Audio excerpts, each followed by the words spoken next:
Hello and welcome to the 16th bonus video in the 20 years of MCF celebration. I'm MCFPapa.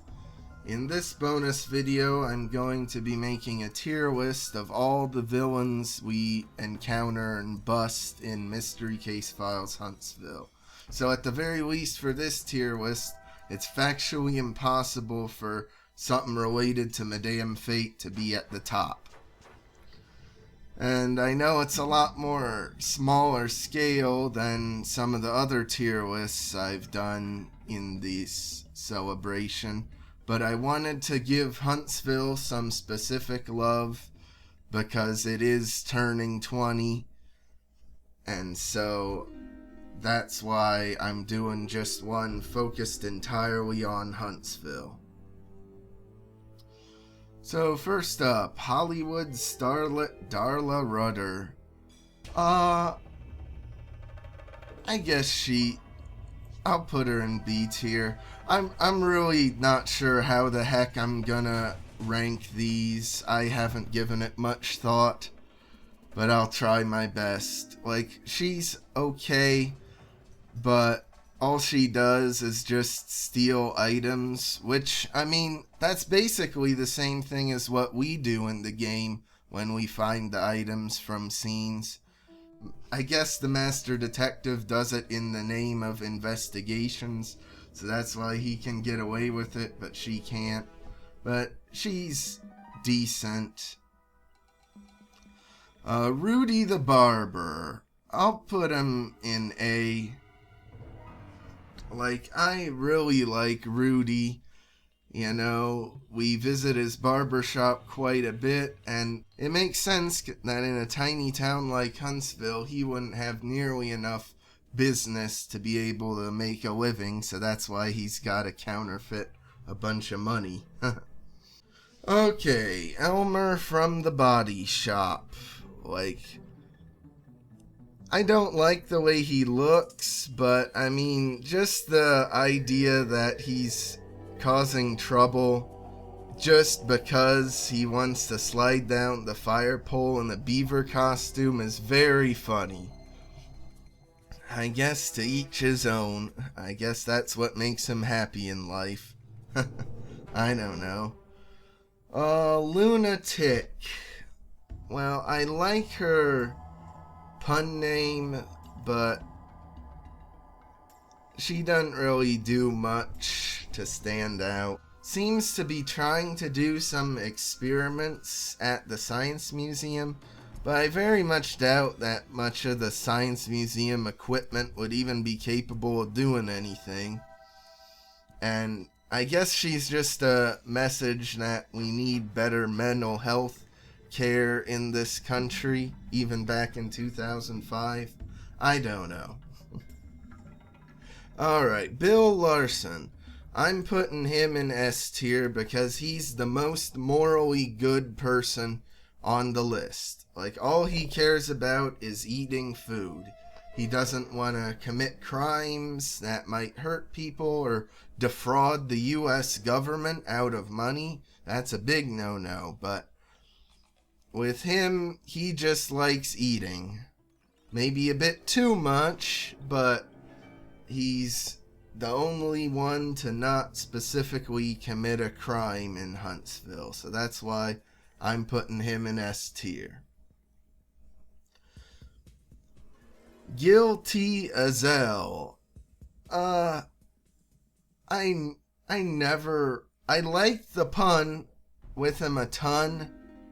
Like, it's a very funny pun, and it took me an embarrassingly long number of years to actually get the guilty as hell pun.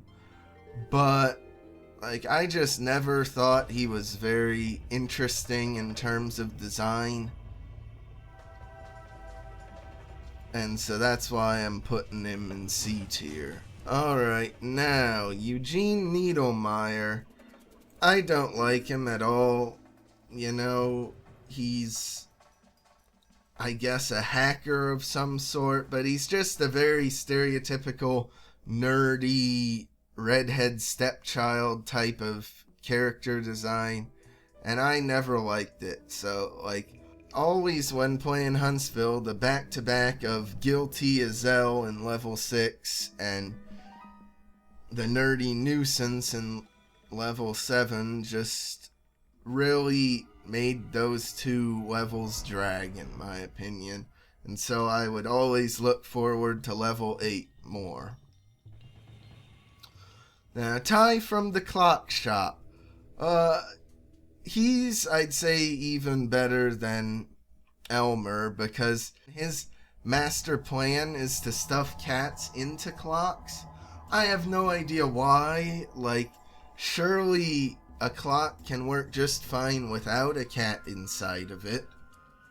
And if you want to, like, take people's pets and, like, taxidermy them, why put them into clocks? I don't know, but he was always just very funny to me.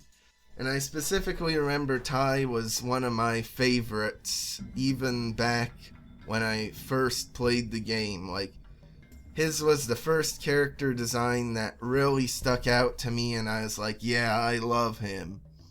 You know, it took me a bit of time for Bill Larson to grow on me, but Ty was always pretty good.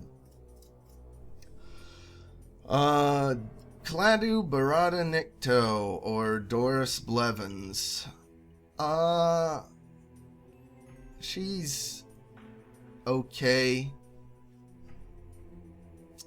I'd put her in B tier, cause, like, it's kind of the same thing pulling hoaxes as Elmer was, but hers isn't as funny. She just likes to play with old toys at the toy shop. So that's why I'm putting it in B. Okay, so for Pawn Shop Pete's assistant Lou. He's another S tier character, I feel. Just because I love the Huntsville Cemetery as a location, and it's so morbid that he's digging up corpses just to use whatever valuables they have and sell them at the pawn shop. Now that's really great morbid humor, so that's why I'm putting him in S. Hoodwink Harry, he's okay. All it is he's doing a bunch of con artist stuff and then trying to leave Huntsville. Like, okay, that's cool. And once again, his design just didn't really do anything to feel special for me. So that's why I'm putting it in him in C tier. Next, Violet Burgundy. Oh boy. I love Violet Burgundy, especially I love how they saved a criminal for Hunt and Peck until near the end of the game. And it was just so happy when I found out she was part of it. And, like, embezzling from a law firm, like, could you be any stupider? 'Cause they are gonna sue the pants off of you for doing that. I'm sure probably a lot of the other criminals here managed to get off pretty lightly with sentences, but probably Violet Burgundy for her crimes managed to get like 25 to life or something. Alright, then Slick Rick from the auto body shop again. I don't know why they had two specifically from the auto body shop. I wonder if after the events of the game they didn't have anyone else working there, so they just had to close down. Who knows? Maybe there was a third mechanic working there that wasn't a criminal. I'm putting him in B. Like, his big plan is to dump pollution into the water supply, but, like, how stupid can you be? Like, the only person who has access to, like, motor oil that's used to dump it in the water would be someone from the auto body shop. So he didn't think it through too well, if you ask me. Then Harold Funkmeyer. I like his Elvis, impression. Like, I like how he's trying to riff on Elvis, but just for being the second in command of S.T.A.I.N, like, it's just weird having someone whose whole obsession is with stealing dead people's hair.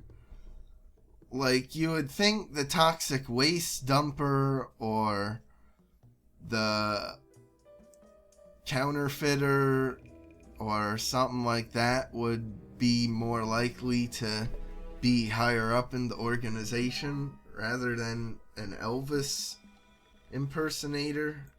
Just seems weird.